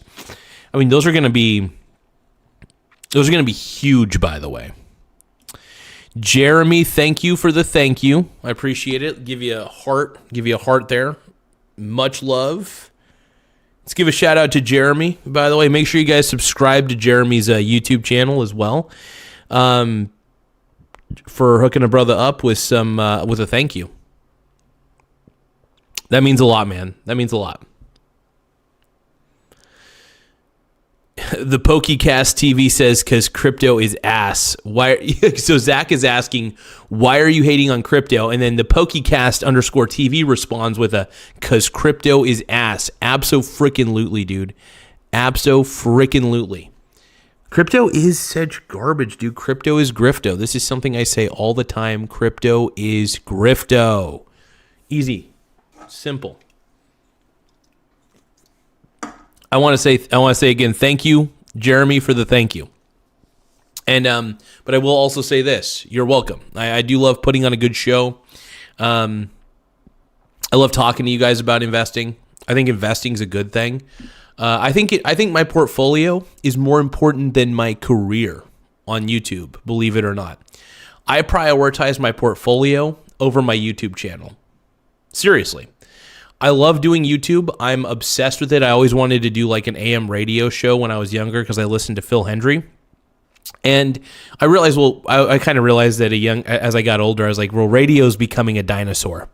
So because radio as a entertainment medium is becoming more of a dinosaur every day, because now people, when they get in their cars, they're not listening to the radio at all.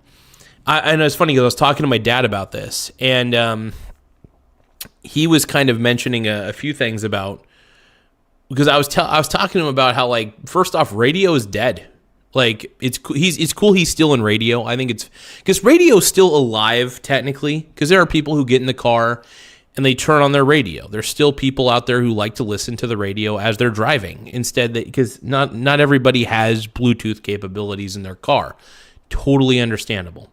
At the same time, though, the reason that radio is a dinosaur is because more and more people every day, when they get in their car, they're hooking up their phone to the Bluetooth. They're listening to Spotify. They're listening to, I don't know if they have MP3s on their phone either. That depends. Spotify, YouTube Music, Amazon Music. I'm assuming most people are using Spotify, though. My buddy Nathan, he'll get in the car. He'll get in his Prius. He has the Pandora app. Pandora's playing on his thing. None of us listen to the radio anymore. None of us. So give me a few seconds, though. Let me read some of the chat real quick.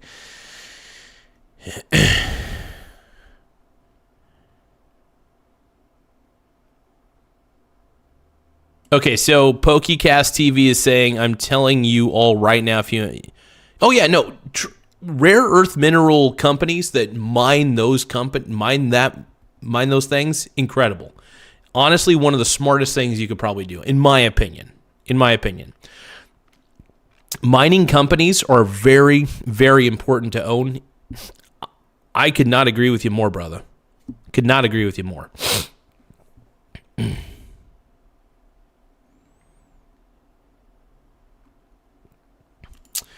Jeremy sent a high five for 100 joules. Thank you, Jeremy. I appreciate you, my brony. And he sent a latte for 600 joules. Whoa, dude. Thank you, Jeremy. I'm going to keep that up on the board. Make sure you guys subscribe to Jeremy's YouTube channel, by the way. We want to try to up the ante for my boy, Jeremy.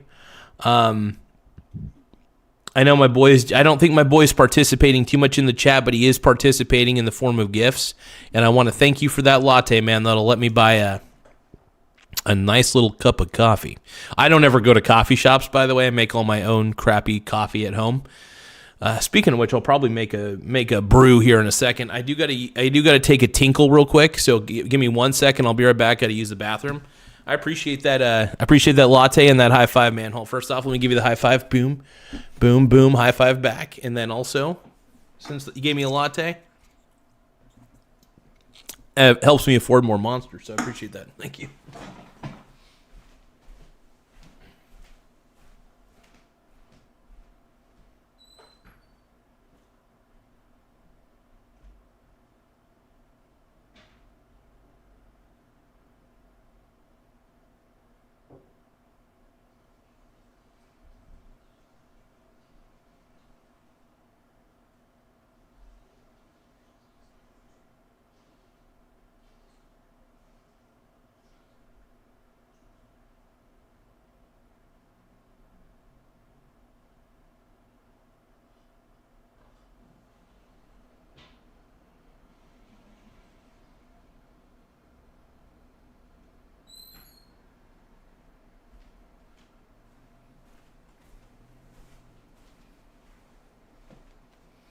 All right.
All right, you guys, I'm making a can of beefaroni real quick. So,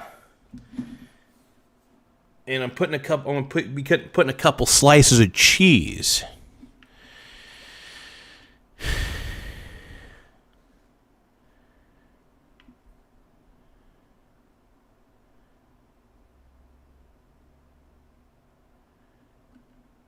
All right, what are we talking about now? Tristan Allen, what's up, Brony? The Pokecast TV says, I don't usually like and subscribe, but I like your stuff. Thank you. Thank you, Pokecast TV. I appreciate the subscribe, man. Hell yeah, my Brony brother. Thank you. Dude, we're at 6,391 subs. We're only 9 subscribers away from hitting the 6,400 mark. So if you guys can, I'm asking kindly and politely, make sure you guys hit the subscribe button if you can. It really does help the channel grow. Or if you're already subscribed, just hit the like button, you know. So, incredible, man. Incredible. So again, I want to thank Jeremy for the latte. Make sure you guys subscribe to Jeremy's channel. And boom. Peach Fuzz, the side of YouTube that you stumbled upon today is what we talk about. Right now, I'm talking about Bitcoin being a Ponzi scheme and that it's bad for millennials. I think it's making millennials broke, and I think millennials have been pumping it up too much. It's a pump and dump scheme. It's a digital pump and dump, and yeah. Give me a few moments though.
All right, you guys, I'm excited. Here we go. Here we go. Now, 1, nothing wrong with me. 2, nothing wrong with me. 3. Peach Fuzz is talking about a fridge moment. Yep. Opened up the fridge. Hell yeah, dude.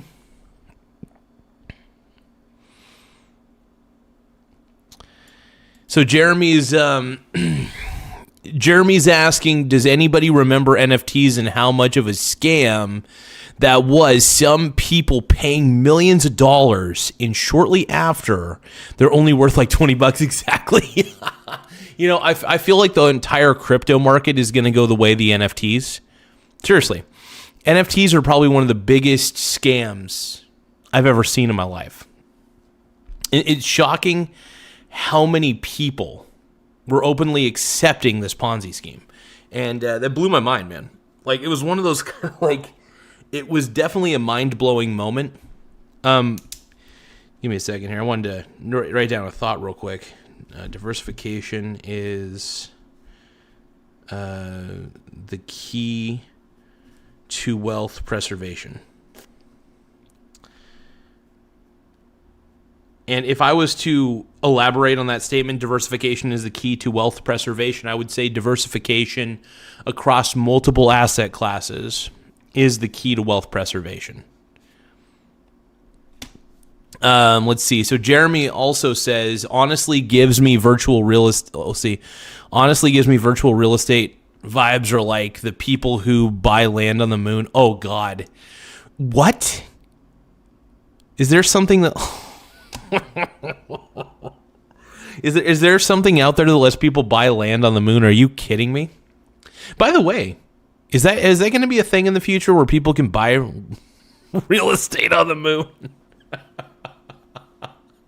I'm gonna buy a 3-bedroom family house on the moon. God. Oh, that kills me, man. Anyway, Jeremy says, great decision, PokeCast. Hell yeah. Let's see what PokeCast was doing. So PokeCast TV said I had like $200 into crypto. I sold it all and bought rare earth bested. Yeah, honestly, here's the thing. If you're buying companies that mine rare earth minerals and rare metals, boom, right there. If you're diversified in that, that's probably one of the smartest things you could do. I love it, man. That is actually an incredible decision to make. In all actuality, I think that's perfect. But yeah, no, any sort of mining stock company, boom. I mean, I think that like if you're investing in stocks that mine gold and silver and things like that, I mean, you're on the right track to the future. Hey, baby. But yeah, you're on the right path to the future, in my opinion. So that's great. Smart man. Well, smart on you, PokeCast TV. That's awesome. Let's see. But I do want to thank all of you guys for the virtual gifts, by the way. Thank you, Jeremy, for sending me all the little virtual latte, the virtual high five. That's crazy, man. I do feel like I'm a boomer, though, because because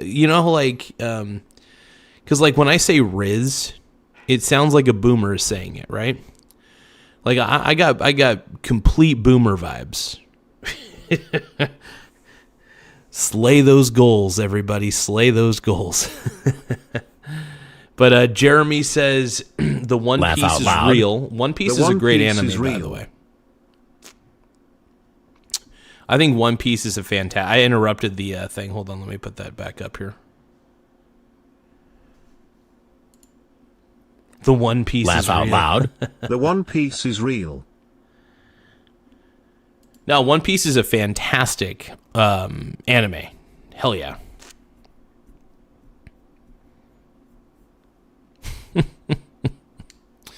Incredible, man. Incredible. But yeah, no, diversification in multiple asset classes is the key. Give me a second. Classes is the key to wealth preservation, without a doubt. And it's been one of the primary things in my investing strategy is to remain as diversified as I can. Not only in different asset classes, but in styles of investing. I'm 20% of my portfolio is swing traded. 20 to 30%, I should say, is swing traded. The rest of it is straight up, like strictly buy and hold. I'm never selling that part of my portfolio. Oh my God, Jeremy, thank you so much. So Jeremy just sent me a GOAT trophy, by the way. A virtual GOAT trophy for 1,000 joules. Holy smokes, dude. I'm feeling like a sugar baby right now. Straight up, I feel like a sugar baby. I appreciate that, Jeremy. Thank you so much. I appreciate that GOAT. Appreciate that GOAT. I feel like the GOAT, dude. I feel like I'm the Tom Brady of the finance world sometimes, you know? I feel very sexy and very cool, but thank you for that. By the way, I gotta stir my beefaroni real quick. Hold on.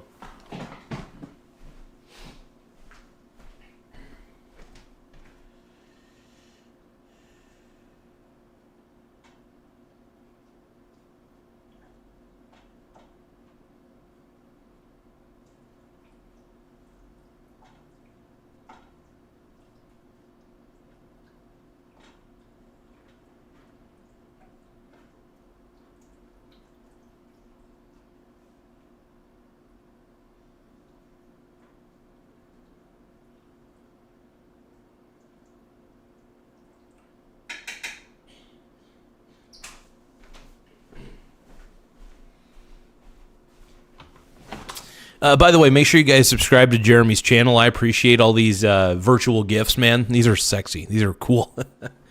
I love it. But,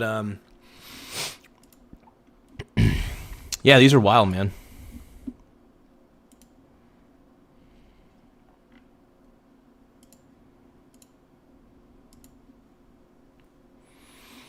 Clip it low.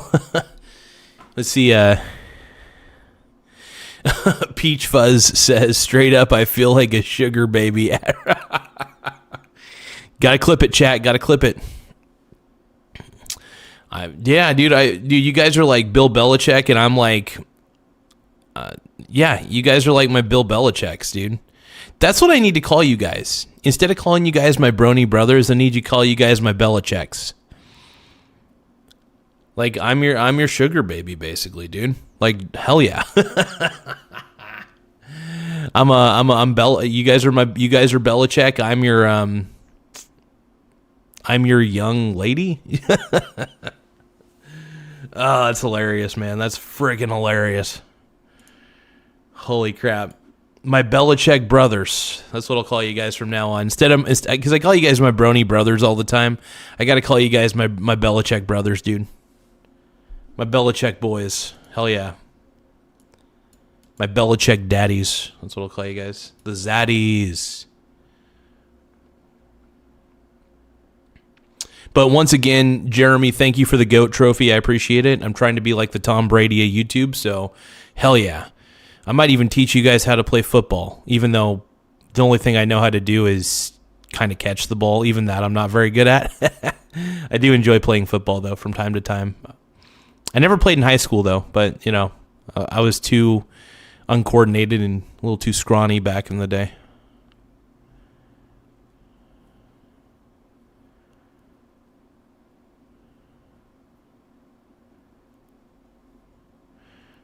Let's see. Jeremy says, corrupt ox, you got to have better things to do, man.